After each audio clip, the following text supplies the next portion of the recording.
چې د پردو کارډونو نه په دوکې سره وړه ایستلي دي نو هغه دې په خپل ژوند ویریږي. یو پښتون سعودي کعبې ته د عمرې دپاره تللی دی چې هغه ورته د خپل زړه د اخلاصه ډېرې خیرې کړي دي. چا چې د پردو کارډونو نه وړه ایستلي دي نو هغه دې په خپل ژوند ویریږي چې هغه په کعبه کې ورته هیرې شوي دي نو دغه خو الله تعالی قبلوي او ډېرې خطرناکې هیرې یې ورته کړي دي. نو راځئ اول دا ویډیو وګورئ، بیا در سره یو څو خبرې کوم. کلي کې د غریبانانو وړه پټ کړي دي، الله تباه او برباده کړي، الله نسلونه ذلیل کړي. یا الله د کومو غریبانانو وړې چې پټ کړي دي یا الله د هغوی غوندې غریبانان کړي. ای د دې کعبې ربه چا چې د غریبانانو زکات واخلې دی یا یې پکې پیسې پټې کړي دي، الله پاک زکات او خیرات مستحب کړي. یا الله ذلیل و خواره کړي، الله په بچو باندې خفه کړي.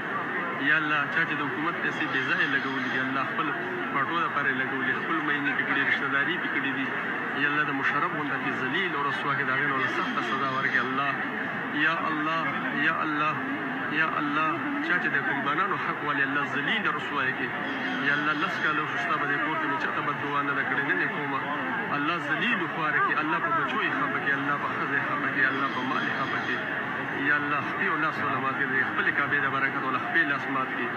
یا الله د خپلې کعبې د برکت والا لاس خپې مات کړي. یا الله یا الله درخیم شل کم منټ 4 بجې دي، یا الله شل منټه کم 4 بجې دي مازدیګر او ماښام ترمنځ دی. الله پاک غرق تباه او برباده کړي. یا الله چا چې د غریبانانو حق والي دی غرق او تباه یې برباده کړي. یا الله چې څوک چې اټو پاټو کې د غریبانانو سره ظلم کوي الله ذلیل او رسوا یې کړي. یا الله نسلونه یې تباه کړي، یا خدای پاک نسلونه یې تباه کړي. تاسو وکته چې دغه کس ډېرې خیرې کړي دي، دا یې هغه خلکو ته کړي دي کوم خلک چې د پاکستان په وراني سره روان دي او د پردو کارډونو نه وړه ایستلي دي.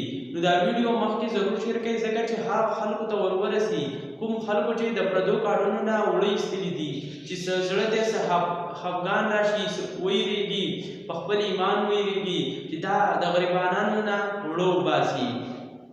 نو دا ډېر بې غیرته خلک دا چل کوي. زمونږ ځان نه 15 کاله ځان نه ایستلي دي، خو بس الله یې په هغه جنګ کې به انشاءالله تعالی د ګریوان نه نیسو او جهنم ته به یې غورځوو. الله دې تباه او برباد کړي چې چا د چا نه غریبانانو نه وړه ایستلي. ډېر خلک داسې غریبانان چې د هغه نه هم ایستلي دي او هغو ته یې ویلي دي چې په کارډ کې نشته. نو ویډیو مخکې ضرور شیر کړئ او زموږ پیج ورسره فالو کړئ. والسلام.